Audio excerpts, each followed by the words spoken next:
¿Me amas? Pedro se entristeció de que le dijese la tercera vez, ¿me amas? Y él le respondió, Señor, tú lo sabes todo, tú sabes que te amo.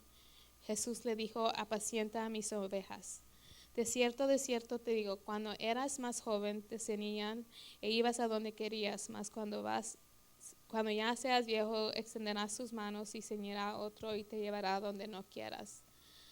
Um, esto, esto dijo dando a entender con qué muerte había de glorificar a Dios.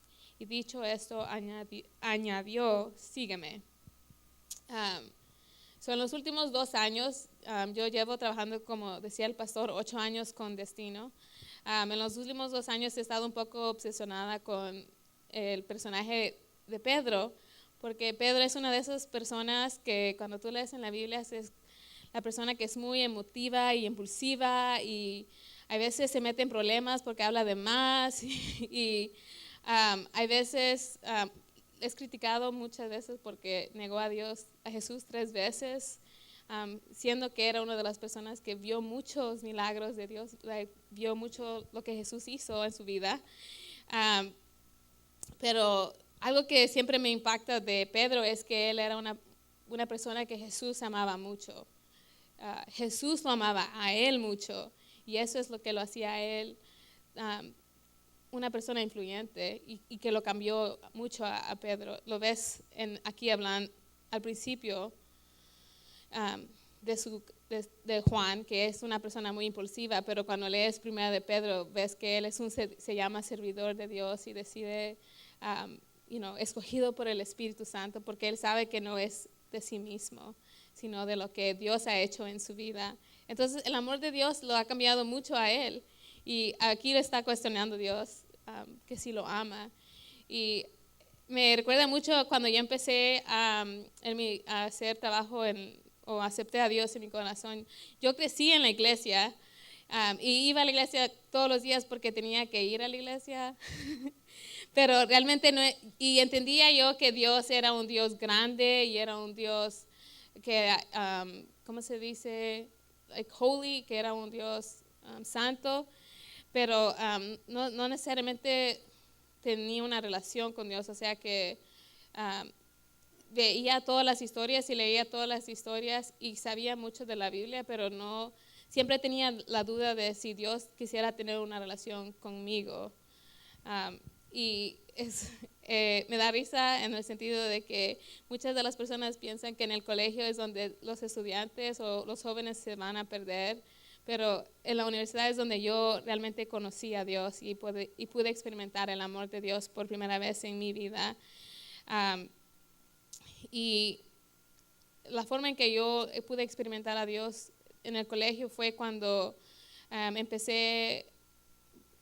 más que todo empecé a vivir la vida doble, en el sentido de que tienes la libertad porque ya eres adulto de hacer las cosas que quieres, pero a la misma vez estás aprendiendo cómo ser un adulto.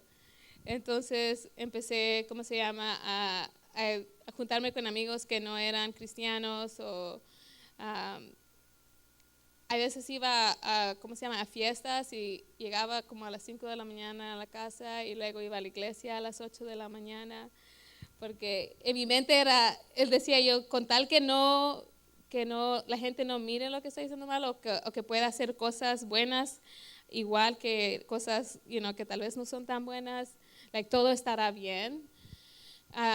Pero eso me empezó a frustrar mucho en mi corazón porque empecé a sentirme muy sola a la misma vez.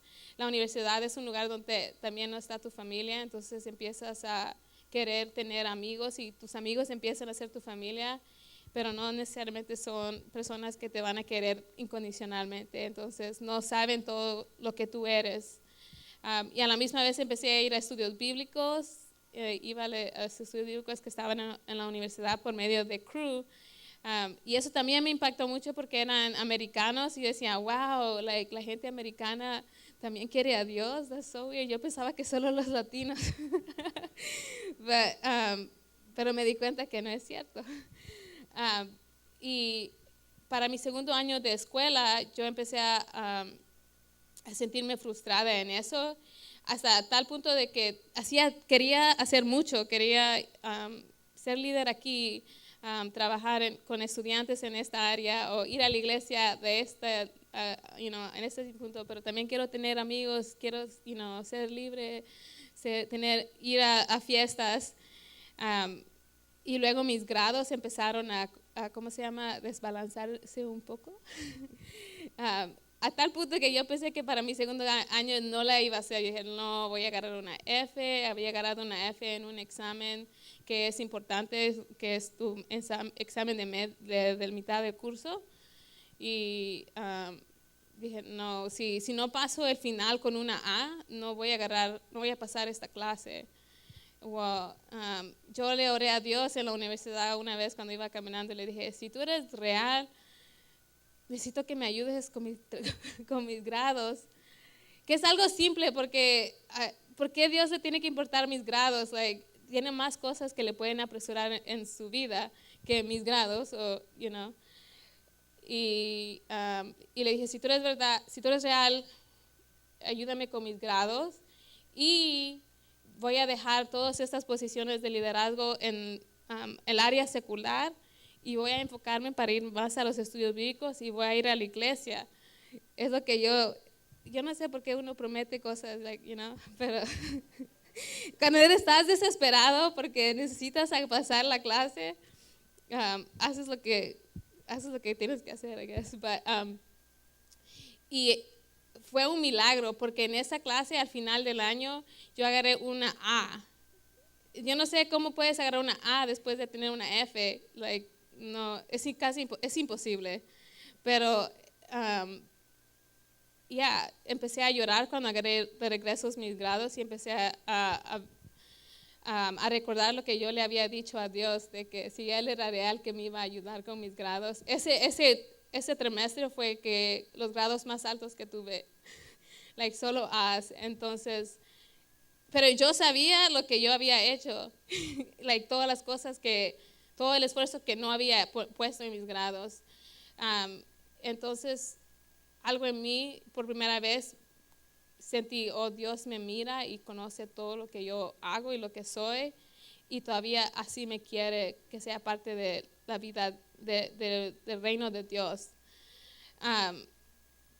Es cuando yo por primera vez sentí que, Dios me ama y yo amo a Dios, yo quiero amar a Dios. Y después de esos grados fui y le dije a mi papá, papi, quiero que me compres una Biblia, es esta Biblia que me dio, y quiero que me ayudes a leer la Biblia. Y me dijo, empieza por Juan, y es cuando empecé a leer Juan, pero no le entendía, entonces le dije, ayúdame a entender el primer capítulo. Y él me dijo, te voy a ayudar a entender el primer capítulo, pero de allí tienes que orar tú y pedirle al Espíritu Santo, porque yo no te voy a estar ayudando todo el tiempo. Entonces, mi papá es pastor, entonces es por eso que a veces pienso que él sabe mucho y quiero que me diga todo, pero él quiere que yo aprenda también. Entonces, después de que me enseñó esa primera parte, primera de Juan, me quedó grabado en mi mente y empecé a orar todos los días y iba en el bus, iba a la escuela y todo eso y empecé a leer la Biblia, pero algo me impactó mucho, la Biblia empezó como a hacerse más real, le empecé a entender de verdad lo que decía, y algo que siempre me recuerdo es cuando leí Juan 3:16, dice, porque de tal manera amó Dios al mundo, que ha dado su Hijo unigénito para que todo aquel que en él crea no se pierda, mas tenga vida eterna. Pero la parte que me impactó fue lo que sigue, que dice que no vino a condenar al mundo, sino para que el mundo sea salvo por medio de Jesús, de su Hijo. Y yo ¿por qué no leen eso en la iglesia? ¿Por qué solo leen la primera parte y no dicen la segunda parte? Porque la segunda parte es lo que me gusta de ese versículo, es que por primera vez pude entender que ya estamos condenados.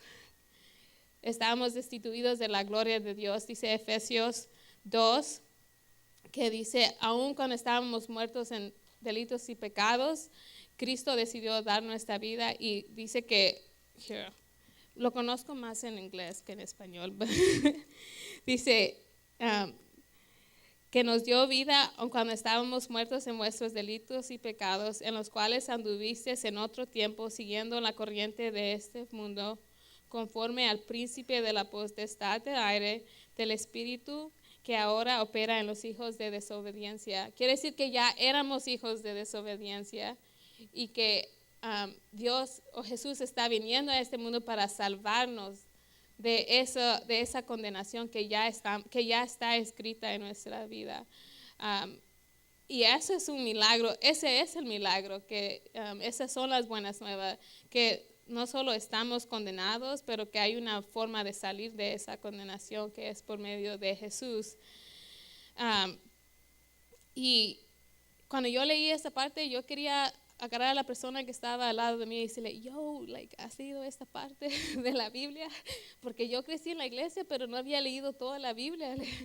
Pero no podía hacer eso porque estaba en el bus. Pero en ese punto yo decía, me sentía como, tal vez como Pedro que decía la primera vez, ¿me amas? Y confiadamente pues sí, sí, yo amo a Dios.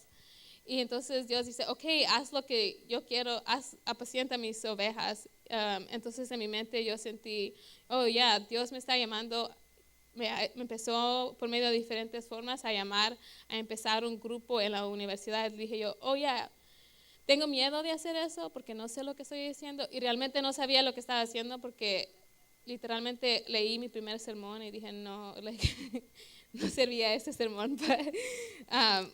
Pero Dios me llamó a empezar este grupo en esta universidad y tenía mucho miedo, pero algo en mí quería que la gente conociera de Dios. Y la razón por qué tenía miedo es porque muchos de estos estudiantes con los que yo iba a fiestas, ahora le tengo que decir de Dios. Eso da miedo, porque esas personas en algún tiempo se estaban viendo hacer algo que no era correcto y ahora tú le vas a ir a decir, hey, ¿quieres conocer a Dios? Pero lo hice porque en mí quería que ellos también conocieran de Dios. Y algo que que me motivó mucho fue que Dios empezó a traer personas a venir a este grupo en la universidad. Y yo le dije a Dios, te doy 6 meses, voy a dedicar 6 meses a tratar de hacer eso y si no pasa nada, entonces lo dejo. Y si pasa algo, entonces me quedo o sigo haciendo este trabajo. Y en 3 meses llegaron 15 estudiantes. Y eso fue suficiente para mí para decir, gente quiere saber de Dios en la universidad. Voy a planear mejor y para la próxima trimestre vamos a volver a hacer esto de nuevo. Tratar de realmente hacer un alcance para todos los estudiantes, específicamente los estudiantes latinos, porque esos eran todos mis amigos. Y para mi último año de colegio, la primera junta que tuvimos, vinieron más de 50 estudiantes. Y teníamos 300 tarjetas de contacto de estudiantes que estaban interesados en tener una relación con Dios. And I was like, wow, yo no pensaba, yo pensaba que había gente que estaría interesada, pero no 300 personas, y yo solo soy una persona y ahora tengo que ir a evangelizar a 300 personas. No pude hacer todo eso porque también tenía que hacer un montón de cosas, pero de allí es donde salieron líderes para poder empezar este grupo. Thank you.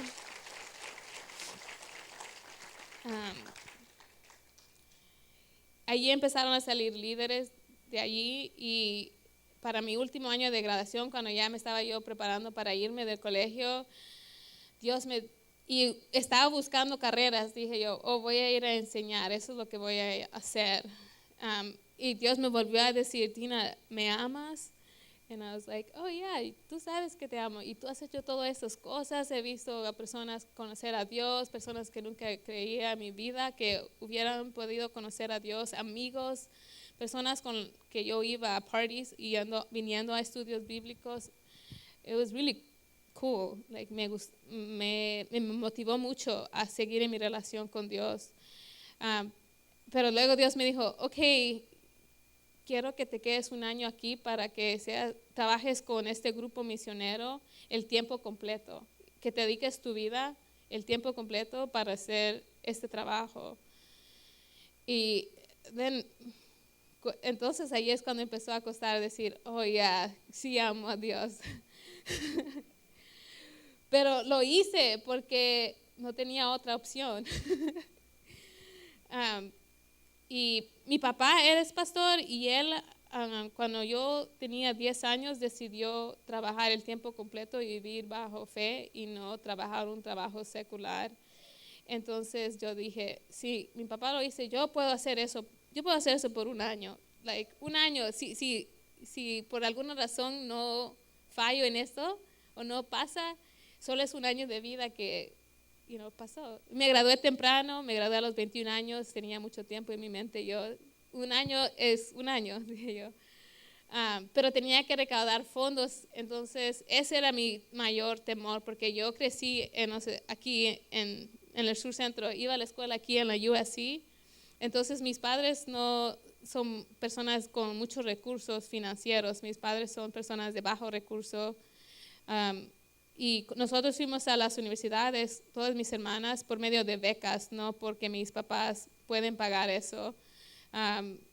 Entonces tratar de recaudar $3,600 mensuales es algo que yo en mi mente decía, no creo que lo pueda lograr, porque no conozco a personas que me pudieran apoyar financieramente de esa forma. Y ese verano fue súper radical. Me tomó 4 meses y más del 50% de las personas que decidieron aportar a mi ministerio son personas que nunca había conocido en mi vida. Alguien les dijo de mí, personas vinieron y apoyaron mi ministerio, empezaron a llamar amigos, que llamaron amigos, que decidieron apoyar mi ministerio. Mis líderes empezaron a aportar financieramente porque querían que yo estuviera allí. Y luego me di cuenta que solo habían como 7 latinos en esta organización, porque casi no había. Es muy raro en la comunidad latina tener misioneros que estén haciendo este tipo de trabajo. Y es por eso que ellos decían, no, queremos que hayan más personas latinas como tú y vamos a apoyar este ministerio. Entonces, fue un milagro. No sé yo sé que es un milagro que pude entrar a ese año. Y me quedé todavía 2 años más en Santa Bárbara. Y luego, el ministerio siguió creciendo, hubiéramos líderes. De este ministerio aquí en Santa Bárbara, hubieron 6 personas que decidieron entrar el tiempo completo, que son latinos, que a entrar a ser misioneros por algún tiempo. Unos se quedaron en Los Ángeles, otros estaban en San Diego, Santa Bárbara, diferentes lugares. Entonces, de allí, Dios me dijo otra vez, Tina, quiero que te quedes, que sigas haciendo este trabajo el tiempo completo, pero ahora indefinitivamente. Quiere decir que no tengo una fecha para terminar. Y eso, me dolió mucho porque yo quisiera que, ahora ya puedo empezar mi carrera. Y ahora sí pude como más o menos empecé a entender lo que Pedro ha de sentir cuando tal vez negó a Jesús, que lo negó 3 veces, él viendo todo lo que Dios había hecho, pero algo en él todavía estaba queriendo hacer su voluntad y le importaba más lo que la gente diría de él, de lo que de la persona que estaba con él, que era Jesús. Y me costó decir que sí, pero tuve que decir que sí porque es Dios, tienes que hacer caso. Y y es Dios. I think esa es la diferencia, no es lo que estás haciendo, sino lo que la persona que está a tu lado, que es lo más importante, que es Jesús. So,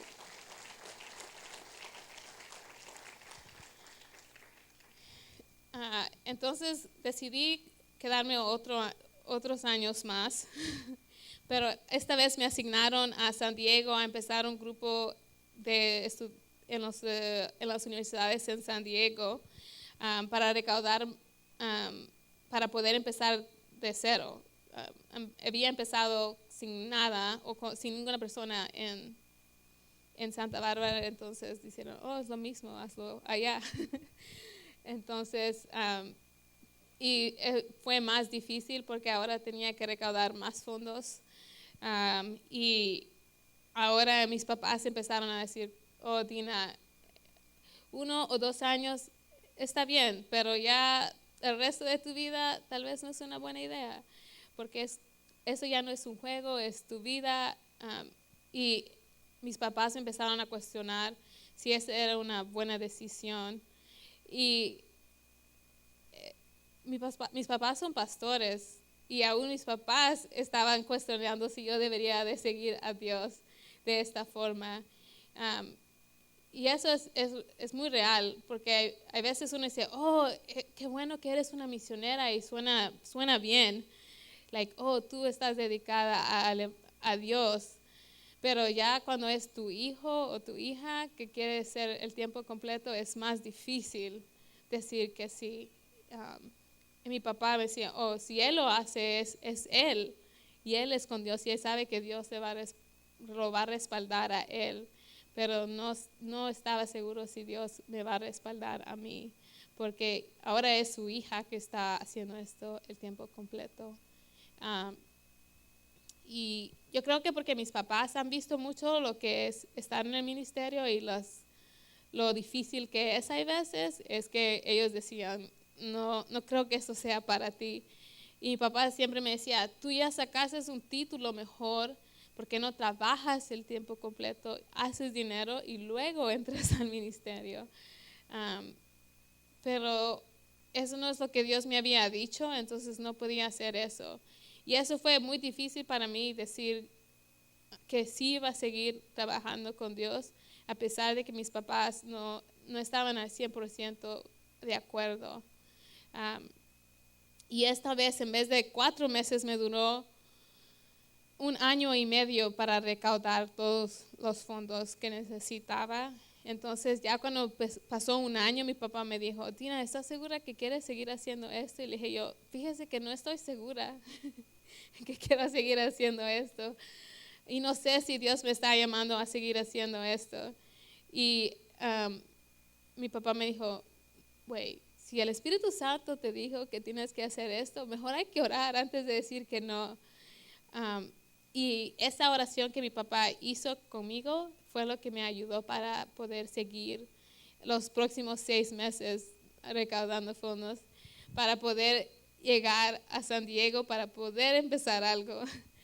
Pero yo creo que no se trataba lo del dinero, sino que Dios quería que yo pusiera mi confianza en Él. Y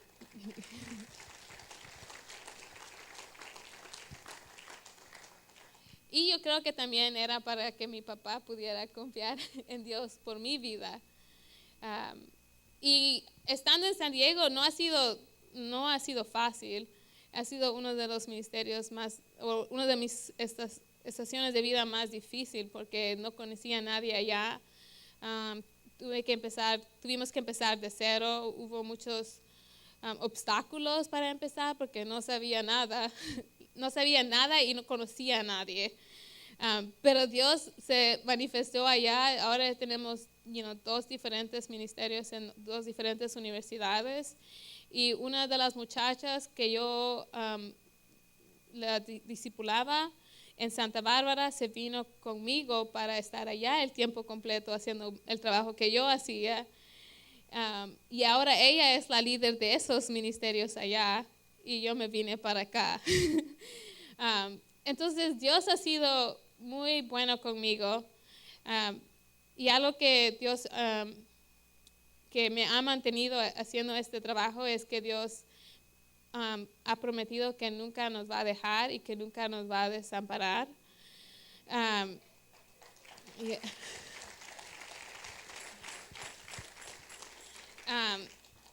Y es cuando leo esta porción de la Biblia que dice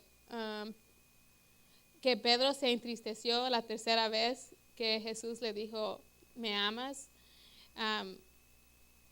Aunque él estuvo entristecido, porque yo creo que ha de haber pensado de las 3 veces que lo negó a Jesús y todas las cosas que falló, o donde no le fue fiel a Dios. Y I think eso es lo que nos pasa a nosotros a veces en nuestro caminar con Dios. Empezamos diciendo, oh sí, yo amo a Jesús, pero ya cuando van pasando los años y se va poniendo más difícil las situaciones, o tal vez Dios nos llama a hacer algo más grande o algo que nos va a costar, o que va a tocar que tengo que rendir toda mi vida a Dios, todo mi... yo le quiero dar una parte a Dios, pero no le quiero dar esta parte. Y ya sea tu vida personal, algo en tu vida personal, o sea algo como trabajo o económico, es diferente. Pero a pesar de todas esas, de la situación que Pedro falló a Dios, Jesús todavía lo aceptó y él todavía dijo, sí, yo sé que tú me quieres amar y me amas. Entonces Jesús le dice, sígueme. Entonces eso es lo que yo pienso, y mi deseo para esta iglesia es que tal vez si te cuesta seguir a Dios ahora, ya estando en el Evangelio por mucho tiempo, todavía nos llama a Dios a seguirlo y a amarlo. Puedes que estés en el principio, tal vez no has empezado una relación con Dios, y Dios todavía nos hace el llamado a seguirlo y amarlo. No importa en qué estado estés o estación estés de tu vida, o si llevas 1 año caminando con Dios o 20 años caminando con Dios. Todos los días Dios nos hace una pregunta a nosotros, ¿me amas? ¿Y cómo vamos a responder nosotros hoy? ¿Lo amamos o vamos a poder decir sí? Y estaríamos dispuestos a seguir a Dios. Y aunque no, me gusta una parte de la Biblia que dice que aunque nosotros le seamos infiel a Dios, Él siempre va a ser fiel con nosotros. Entonces, el decir sí amo a Dios no es solo por ti mismo, sino sabiendo que Dios ya nos amó a nosotros primero. Él ya dio su vida por nosotros. Él ya ha prometido victoria en nuestra vida, y nosotros solo estamos diciendo sí a algo que ya Él ha empezado y ha establecido para nuestras vidas. Y eso ayuda para más o menos, un poco quitar el temor en nuestra vida y poder decir sí, porque no estamos diciendo sí a algo imposible, o sí imposible para nosotros, pero no imposible para Dios. Estamos diciendo sí en mente, sabiendo que Jesús está con nosotros todo el tiempo, que su promesa es fiel de que nunca nos dejará y nos desamparará, no importa qué situación sea la que estés. Entonces, eso es lo que invito yo a ustedes hoy, es si usted conoce a personas que, si usted mismo necesita de Dios y quiere rendir su vida a Dios de nuevo y reconciliarse con Dios o aceptar a Dios, y desea que oremos por usted y decir, sí, yo quiero amar a Dios, que tomemos tiempo para orar por usted, por eso. Pero si usted tiene un joven o una persona que tal vez usted quisiera que ellos conocieran de Dios, también podemos orar por ellos. Entonces, eso es lo que quiero que nosotros hagamos hoy, es poder alinear nuestros corazones para poder decir, sí, yo quiero amar a Jesús. So, yeah.